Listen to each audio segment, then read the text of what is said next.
जो पप्पू को साबित करने के लिए पूरी ताकत लगाई गई, कई सैकड़ों करोड़ रुपया खर्चा गया कि राहुल गांधी जिन मुद्दों को उठा रहे हैं वो जनता सवाल पूछ रही है। ट्रंप की बातों का एक मुंह से एक शब्द भी टर्न भी नहीं निकाल रहे हो। ट्रंप का नाम तक लेने में आपको डर लग रहा है। हमें इस तरह की कठपुतली सरकारें नहीं चाहिए जो जनता की भावनाओं को कुचलते हुए जनता के सवालों के जवाब ना देकर क्यों चुपचाप मुंह बंद करके इसके अमेरिका के ट्रंप के सामने बैठे हैं।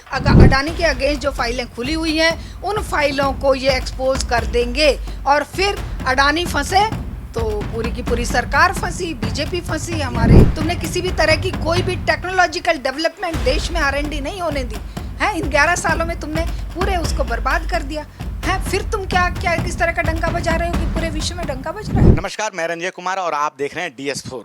राहुल गांधी को लेकर भाजपा ने एक समय प्रोग्राम चलाया हुआ था कि राहुल गांधी पप्पू हैं। एक समय था जब उनके ऊपर करोड़ों रुपए खर्च किए गए कि राहुल गांधी को पप्पू बनाया जाए। लेकिन आज राहुल गांधी विपक्ष के नेता हैं और जिस प्रकार से जब भी वो कोई बात बोल रहे हैं तो पूरी मीडिया उनकी बात को गंभीरता से ले रही है। कल राहुल गांधी भोपाल में थे और उन्होंने भोपाल में ये कहा कि नाम नरेंद्र काम सरेंडर। उन्होंने सीधे सीधे कहा कि किस प्रकार से नरेंद्र मोदी जो है अमेरिका के एक फ़ोन आने के बाद सरेंडर हो गए। लेकिन दूसरी तरफ जो है सरकार लगातार ऑपरेशन सिंदूर की सफलता को लेकर पूरे देश में रैलियां निकाल रही है। तो ये मुद्दा हम बातचीत करते हैं। हमारे साथ हैं शारदा दीक्षित जी। मैम, क्या कहना चाहेंगी? एक समय था जब राहुल गांधी को पप्पू कहा जाता था, लेकिन आज वो विपक्ष के नेता हैं और सीधे सीधे बोल रहे हैं कि नाम नरेंद्र काम सरेंडर। लेकिन भाजपा जो है ऑपरेशन सिंदूर को लेकर पूरे देश में रैलियां कर रही है। सबको नमस्कार। भाजपा की रैलियों की पोल तो खुल रही है कि किस तरह से एक नैरेटिव सेट करने की कोशिश की और किस तरह से उस सरेंडर का श्रेय भी जीत के रूप में नरेंद्र मोदी जी लगातार लेने की कोशिश कर रहे हैं। 8 दिन में 10 रैलियां करके और जो सरेंडर के बाद, सीज फायर के बाद सीधे जाके बिहार में नहीं, वो तो बाद में हुआ, खैर सरेंडर बाद में हुआ। वो बजाय यहाँ पर PC करने की बजाय, प्रेस कॉन्फ्रेंस करने की बजाय या कोई विपक्ष की मीटिंग बुलाने की बजाय या संसद का सेशन बुलाने की बजाय सीधे बिहार में जाके चुनाव की रैली का आयोजन कर रहे हैं और वहाँ पर फिर अपना खूब हंसी मजाक चल रहा है अपने इनके साथ, नीतीश कुमार के साथ। उसके बाद जो घटना घटित हुई, जिस तरीके से सरेंडर किया गया, जिस तरीके से ट्रंप ने छलांग लगा के पूरे मीडिया में, पूरे वर्ल्ड मीडिया में ये साबित किया कि भाई मैंने युद्ध विराम करवाया है और मैंने ट्रेड का हवाला दे के, ये तो सर्वविदित है कि ट्रेड जो है वो मोदी और ट्रंप के बीच में एक ऐसी फांस बना हुआ है। अडानी का जो मसला है, ट्रेड का मसला जो है, क्योंकि अनएथिकल ट्रेड लगातार करके ही तो वो विश्व के दूसरे, तीसरे या पहले नंबर के एक रिच इंसान बने हैं। लेकिन इस बीच में जो भारत की प्रतिष्ठा को दांव पर लगाया गया है इस ट्रेड के चक्कर में, और जिस तरीके से अमेरिका के माध्यम से हमारी जो साख थी, सरकार सवालों से बच रही है। उन्हीं सवालों को लेकर विपक्ष के नेता राहुल गांधी जो लगातार सवाल उठा रहे हैं और मीडिया भी जिस तरीके से उन्हें कवरेज दे रहा है, जो पप्पू को साबित करने के लिए पूरी ताकत लगाई गई, कई सैकड़ों करोड़ रुपया खर्चा गया, IT सेल का पूरा एक ब्रिगेड लगाई गई, आज वो फेल होती क्यों दिखाई दे रही है? इसमें इतनी सी बात नहीं है कि राहुल गांधी में कोई सुरखाब के पर लग गए या बीजेपी या इनका जो वो था वो फेल हो गया। असल क्या है कि ये सिस्टम जो है एक के बाद फेल्योर दिख रहा है। मोदी का फेल्योर दिख रहा है, इसलिए कोई तो सामने लाना पड़ेगा ना। अब ये सिस्टम जो है धीरे धीरे राहुल गांधी को एक फेस बना रहा है और राहुल गांधी से वही मुद्दे जो कि जायज मुद्दे हैं, इनमें कोई दो राय नहीं कि राहुल गांधी जिन मुद्दों को उठा रहे हैं वो जनता सवाल पूछ रही है। जनता लगातार सवाल कर रही है कि इसका हमें रहस्य बताइए। ना आप विपक्ष की कोई विशेष बात सुन रहे हैं, ना आप संसद का सत्र बुला रहे हैं। विशेष सत्र बुलाने की जो ज़रूरत थी वो आपने समय पे नहीं बुलाया। अब अपनी मर्जी से अगर बुलाएंगे, सुना है 25 को वो जो इमरजेंसी के उसमें बुलाएंगे, आयोजन करेंगे। यही अचीवमेंट है कि ट्रंप ट्रेड का हवाला देकर 10 बार डिक्लेरेशन कर चुका, 11 बार कर चुका, कोर्ट में हलफनामा दे चुका कि मैंने इनको धमकी दी है कि मैं तुम्हारा व्यापार बंद कर दूंगा। व्यापार बंद कर दूंगा तो भाई पाकिस्तान के साथ तुम्हारा क्या व्यापार है? पाकिस्तान पे तो तुम कर्जे लाद रहे हो। ट्रंप की बातों का एक एक मुंह से एक शब्द भी टर्न भी नहीं निकाल रहे हो। ट्रंप का नाम तक लेने में आपको डर लग रहा है। हैं इतने बड़े 140-45 करोड़ आबादी के देश में जो एक rich country inhabited bye poor people है, जहां पर गरीबी इन्होंने बनाई है।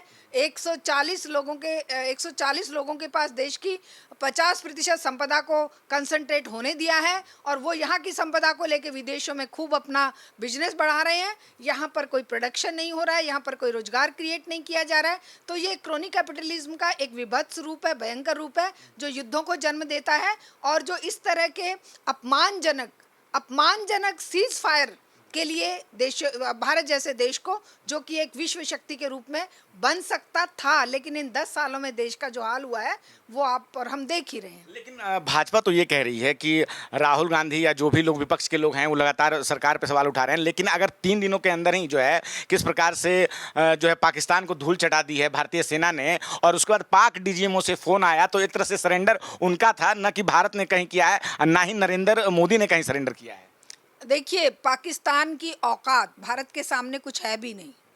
और जिस तरीके से एयरफोर्स के चीफ ने अपनी व्यथा बताई है कि हमारे साथ क्या हो रहा है, कितने सारे प्रोजेक्ट सालों साल डिले हो रहे हैं, जिस तरीके से सीडीएस ने बताया है, वो सब इन सब बातों को जब एक्सपोज हो रही है ये सब चीज़ें, तो ये क्यों मुंह छुपा रहे हैं? क्या विश्व स्तर पर ये चीज़ें बाहर नहीं जा रही हैं? तो क्या विपक्ष को कोस देने से या राहुल गांधी पर ये तमगा लगा देने से कि ये पाकिस्तान को समर्थन दे रहे हैं, क्या ये सारे आरोप गलत सिद्ध हो जाते हैं? क्यों नहीं हमारे 140-45 करोड़ आबादी का ये देश पूछेगा? क्यों नहीं पूछेगा? टैक्स पेयर के पैसे से ही तो तुम सत्ता में गए हो भाई, हमारी वोट से तुम सत्ता में गए हो। तुम महाराजा थोड़ी हो कि तुम्हारी बात को जैसा तुमने काला सफ़ेद झूठ बोला उसको सारी जनता एक्सेप्ट करके और जय जयकार करती रहेगी। करेंगे, तुम्हारे अंधभक्त करेंगे, तुम्हारा मीडिया करेगा। आदमपुर एयरफोर्स स्टेशन पे जाकर अपनी वो हेलमेट हाथ में लेके और वो पहन के पूरी जो डांगरी बोलते हैं जिसको, जो सूट होता है जो पायलट का, वहाँ ऐसा तो कभी हुआ ही नहीं। ऐसा तो कभी किसी प्रधानमंत्री ने किया ही नहीं। ये पहली बार हो रहा है कि प्रधानमंत्री फेलियर का क्रेडिट लेने के लिए तो मुंह नहीं खोल रहे हैं। जो फेलियर हुआ कि आतंकवादी कैसे बच के निकल गए, ये तो क्या कहना है कि सिंदूर उजाड़ा गया था, तो हमने भी जो है ऑपरेशन सिंदूर नाम रखा उन महिलाओं के सम्मान में। उनका ये कहना है कि जिन जो है 26 महिलाओं का जो सिंदूर वहाँ उजाड़ा गया था, इस कारण ये शायद नाम दिया गया। हिमांशी नरवाल का सिंदूर तुम उजाड़े और तुम उसके ऊपर इतने लांछन लगाए, इतने तुम्हारे ट्रोल आर्मी ने उसको बेइज्जत किया, क्या एक शब्द भी नरेंद्र मोदी जी के मुंह से निकला? क्या हिमांशी का सिंदूर नहीं सिंदूर था? हिमांशी नरवाल का सिंदूर नहीं था, जिसने इतने बढ़िया तरीके से एक जो ह्यूमैनिटी बेस्ड जो एक विचार होना चाहिए, जो भारत की 98% जनता जो चाहती है कि भाई हिंदू मुसलमान मत करिए। दूसरी तरफ वो जो महिला हमारी जो ये थी कर्नल सोफिया के ऊपर किस किस तरह के लांछन लगा रहे हैं।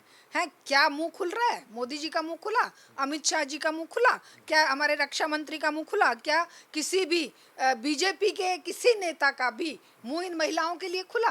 कहीं व्योमिका की जात की बात हो रही है, कहीं पे धर्म की बात हो रही है, और कहीं पर ये हिमांशी नरवाल के अस्तित्व को ही मतलब चैलेंज किया जा रहा है, उस पर ही प्रश्न चिन्ह लगाए जा रहे हैं। तो ये महिलाओं के सिंदूर की रक्षा कहाँ कर रहे हैं? महिलाओं की रक्षा करते तो क्या रोज के जो इनके निकलते हैं, रोज के जो आडंबर आप देख रहे हैं, आप तो मीडिया में आप तो देख रहे हैं क्या हाल है इनका महिलाओं के प्रति। लेकिन भाजपा तो लगातार कह रही है कि किस प्रकार से नरेंद्र मोदी के नेतृत्व में ये ऑपरेशन हुआ, इतना सक्सेसफुल रहा, और पूरे विदेशों में अब डेलीगेशन जाके बता रहे हैं, और भारत का जो है डंका जो है लगातार बज रहा है। वो तो यही कह रहे हैं कि नरेंद्र सरेंडर नहीं है, डंका बज रहा है पूरे विश्व में। हाँ, बिल्कुल डंका ही तो बज रहा है कि जब ये 52-55 लोगों का या 57 लोगों का जो डेलीगेशन गया है, और कौन सा डंका बजाकर ये आए? अमेरिका में क्या इनके साथ हुआ? किस तरीके से इन्होंने अपने फेस को बचाने के लिए ये एक मुखौटा पहना था कि हम डेलीगेशन भेज रहे हैं। भाई तुमने 11 सालों में 200 के करीब यात्राएं करी, तब डंका क्यों नहीं बजाया तुमने? तब तुमने ये जो आतंकवादी आक्रमण होना तो ये चाहिए था कि पूरे के पूरे देश एकजुट होकर, जैसे हमारे अन्य जैसे इसके जब 11 का ये जो 26/11 का हुआ, तब पूरे के पूरे विश्व ने समेत अमेरिका के, उस समय खड़े होकर भारत के साथ ये कहा था कि ये बहुत गलत नीति है पाकिस्तान की कि ये इस तरह के आतंकवादी हमले हो रहे हैं। अब उल्टा हो रहा है। वो 11 साल की इस पूरे मतलब अरबों डॉलर के खर्चे के बाद क्या हमारे जो डंकापति थे, जो डंका बजाने वाले हमने भेजे और जो हर जगह पे हर हर मोदी और वहाँ पे मोदी मोदी के नारे हम देखते थे, क्या वो भाड़े के लाए हुए लोग थे? क्या वो उस जगह के वहाँ के लोगों को कोई नहीं पता था कि भाई भारत भी एक बहुत बड़ी महाशक्ति है और उसके प्रतिनिधि आए हैं? अगर वो वहाँ पर कुछ कमाया होता, क्या वहाँ पर खाली अडानी अंबानी के लिए बिजनेस लेने के लिए जाते थे? हमें इस तरह की कठपुतली सरकारें नहीं चाहिए जो जनता की भावनाओं को कुचलते हुए, जनता के सवालों के जवाब ना देकर केवल अपने बिजनेसमैन मित्रों के लिए ही आरक्षण, वो मतलब एक सेफ पैसेज ढूंढते रहें। क्यों नहीं हम सवालों के जवाब दे सकते? क्या हमारी क्या गरज है ये बताइए? हम क्यों चुपचाप मुंह बंद करके इसके अमेरिका के ट्रम्प के सामने बैठे हैं? क्योंकि हमें ये पता है कि अडानी पर जो एलिगेशन लगे हुए हैं, अडानी पर जो गिरफ्तारी की तलवार लटक रही है, अडानी के अगेंस्ट जो फाइलें खुली हुई हैं, उन फाइलों को ये एक्सपोज कर देंगे और फिर अडानी फंसे तो पूरी की पूरी सरकार फंसी, बीजेपी फंसी। हमारे कोई अचीवमेंट तो बताइए। खाली ये कह देने से कि कोई कहे कि मैं पास हो गया, पास हो गया, पास हो गया। भाई नंबर कितने आए? भाई तुमने किस सब्जेक्ट में क्या नंबर लिए? तुम्हारे सब्जेक्ट तो बताइए। तुम किस सब नो नहीं मैं पास हो गया, मैं पास हो गया, हम पास हो गए, हम पास हो गए। पास तो हो गए, लेकिन नंबर बताइए, आपका रिकॉर्ड बताइए, आप कक्षा में किस स्थान पर थे, आपने क्या अचीव किया? अचीवमेंट कुछ नहीं है। कभी वो उनके शिराओं में तो कभी वो सिंदूर खोलने लग जाता है, कभी व्यापार खोलने लग जाता है, कभी उनकी शिराओं में कुछ और खोलने लग जाता है। वो मतलब देश के अंदर एक ऐसा नैरेटिव बनाने की कोशिश करते हैं कि भाई मैं जो हूँ चुनाव जीतने के लिए सत्ता में आया हूँ और लगातार चुनाव करवा लो मेरे से, मैं सत्ता में तुम्हें ले आऊँगा, लेकिन मैं विश्व स्तर पर इतनी डिप्लोमेटिक टैक्टिस नहीं रखता, इतनी जानकारी नहीं रखता कि मैं अपने फेवर में लोगों को कर सकूं। क्योंकि भारत से बहुत सारे देश की अर्थव्यवस्था जुड़ी हुई है। हमारे पास तो ये जनता बची है। इस जनता को प्यार, प्रेम, भाईचारे का संदेश लेकर खड़े होना पड़ेगा। सवाल राहुल गांधी अकेले क्यों पूछे? पूरी जनता को पूछने चाहिए भाई। और ये चुनावी राजनीति का खेल खत्म करो। इन चुनावी राजनीति से कुछ नहीं होने वाला। तुमने किसी भी तरह की कोई भी टेक्नोलॉजिकल डेवलपमेंट देश में R&D नहीं होने दी है। इन 11 सालों में तुमने पूरे उसको बर्बाद कर दिया है। फिर तुम क्या क्या किस तरह का डंका बजा रहे हो कि पूरे विश्व में डंका बज रहा है?